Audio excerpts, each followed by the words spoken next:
Have you ever met someone who is charming, brilliant, and utterly terrifying?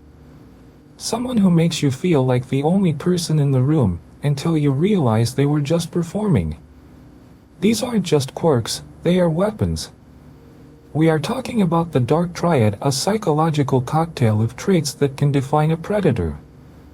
It combines narcissism, Machiavellianism, and psychopathy. Individually, they are manipulative. Together, they are exponentially dangerous. Understanding this trifecta isn't academic, it's survival training. These traits allow individuals to exploit emotions, manipulate outcomes, and achieve goals with minimal empathy. They are masters of deception. But how deep does this rabbit hole go? To truly protect yourself, you need to understand how these traits work together, and which one is the most dangerous. You think you know a narcissist. You see the grand gestures, the need for applause, the obvious vanity. But the reality is far more insidious. Narcissism isn't just needing compliments, it's a deep, structural deficit in empathy, masked by an exhausting performance of perfection. They don't want love, they want an audience. They need a supply, a source of validation, to keep their fragile ego afloat. And when you stop providing it, when you challenge the illusion, the mask drops, revealing a core of calculated emotional void. This isn't vanity, it's a weapon. But the true danger isn't the spotlight-stealing performance. The danger is the quiet architect who doesn't need the spotlight at all. How do you spot someone who doesn't need the validation, because they are the ones pulling the strings?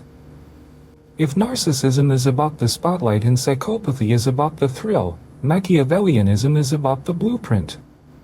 It is the cold, strategic mastery of social engineering. Unlike the dramatic outburst, the Machiavellian individual operates with a chilling, detached rationality. They view relationships not as emotional bonds, but as transactions, tools to be leveraged for personal gain. Their core belief is simple: the ends always justify the means. They are masters of deception, capable of appearing charming and trustworthy while meticulously planning their next move in the background. They manipulate through calculated indifference, never needing to force an outcome. This control is subtle, requiring patience, intelligence, and a profound lack of empathy. They don't need validation, they need leverage.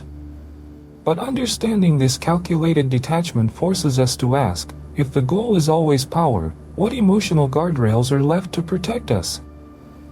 If narcissism is the mask and Machiavellianism is the strategy, psychopathy is the absence of a soul. It is not just manipulation, it is a fundamental emotional void. Psychopaths operate from a place of profound detachment, viewing people not as individuals, but as tools or resources to be utilized. Their lack of empathy is not a flaw, it is a calculated indifference. They don't feel guilt, remorse, or deep concern for others' suffering. This detachment allows them to execute complex, damaging actions without the internal friction that most of us feel. They are masters of emotional void. Understanding this void forces us to ask, if the core human experience is connection, what happens when that connection is utterly irrelevant?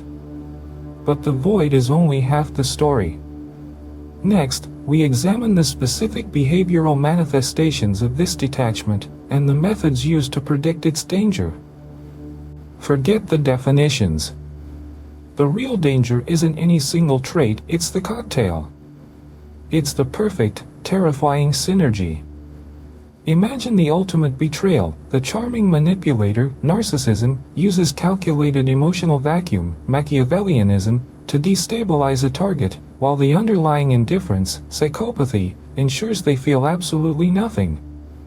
This isn't just bad behavior, it's a highly optimized, predatory system.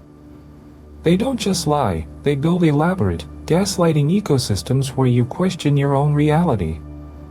This combination makes them nearly invisible until the damage is done. Understanding the overlap means realizing that the greatest threat is the combination of these tools. But how do you spot this trifecta in real time? Next, we move beyond the theory and into the playbook, the undeniable red flags you must never ignore. The dark triad isn't confined to academic theory, it thrives in the messy, unpredictable chaos of real life. In the workplace, watch for the narcissist who constantly needs praise, the psychopath who manipulates without remorse, and the Machiavellian who only cares about their own climb. In relationships, the signs are subtler but equally corrosive. Expect gaslighting, calculated abandonment, and a consistent pattern of emotional asymmetry. They don't just hurt you, they dismantle your reality. These individuals are masters of performance, skilled at painting a perfect picture while operating with a deeply toxic core. Recognizing this requires shifting your focus from what they say to how they make you feel. Understanding their playbook is the first step. But once you spot the red flags, how do you actually protect yourself from their psychological attacks? Your instincts are lying to you. The dark triad isn't a psychological flaw, it's a highly refined, ancient survival toolkit. Think of it not as moral failure, but as a set of evolutionary advantages optimized for ruthless resource acquisition. In the brutal calculus of pre-civilized life, empathy was a liability. Manipulation was a shield. The genes that rewarded you for charming your rivals or discarding the weak were the genes that kept you alive. We are, fundamentally, apex predators dressed in suits. This suggests a dark truth, that our modern comforts haven't softened us, they've merely created new, more complex hunting grounds. We are back in the wild, but the prey is us. If these traits are simply survival mechanisms, what happens when the environment and the competition changes entirely? The dark triad is not a diagnosis, it's a spectrum of behavior. Recognizing it requires shifting your perspective from "why did they do that?" to "what does this pattern predict?" We must look past the isolated incident and focus on the recurring behavioral signature. Narcissism manifests as grandiosity and entitlement, requiring constant admiration. Machiavellianism is the cold calculation of power, viewing people as mere chess pieces. Psychopathy is the emotional void, a profound lack of empathy that allows for cruelty without consequence. These traits rarely appear in isolation, they weave together, creating a dangerous, unpredictable tapestry of manipulation. Learning to spot them means mastering the art of reading the subtext, the subtle shifts in body language, and the consistent disregard for others' emotional reality.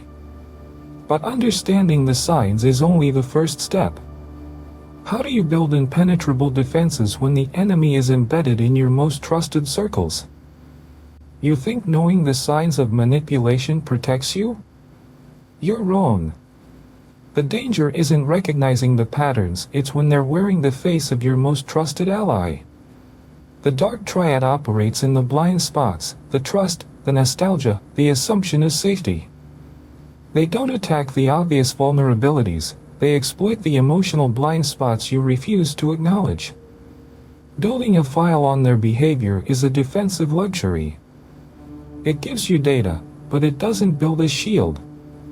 Survival against them requires radical detachment. You must preemptively lower your emotional investment, creating psychological distance that the triad cannot breach. You must treat every compliment as a transaction and every vulnerability as a potential weapon. This isn't self-help, it's tactical survival. Because if the threat isn't external, but internal, how do you know who to trust or who to fear? Detachment is not emotional failure, it is tactical superiority. When dealing with the dark triad, your emotional investment is the resource they exploit. You must build boundaries that are impermeable, not because they protect you, but because they starve the predator. Stop seeking understanding, start mapping the pattern. Their cruelty is not random, it is a script.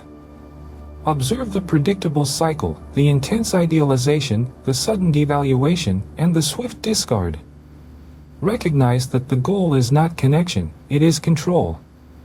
To survive, you must become an expert observer, treating every interaction like a field study. Because the greatest danger isn't the diagnosis itself, but the realization that the threat is always internal, the part of you that still believes in connection. And what happens when you finally realize that the only thing standing between you and total collapse is your ability to trust your own gut instinct?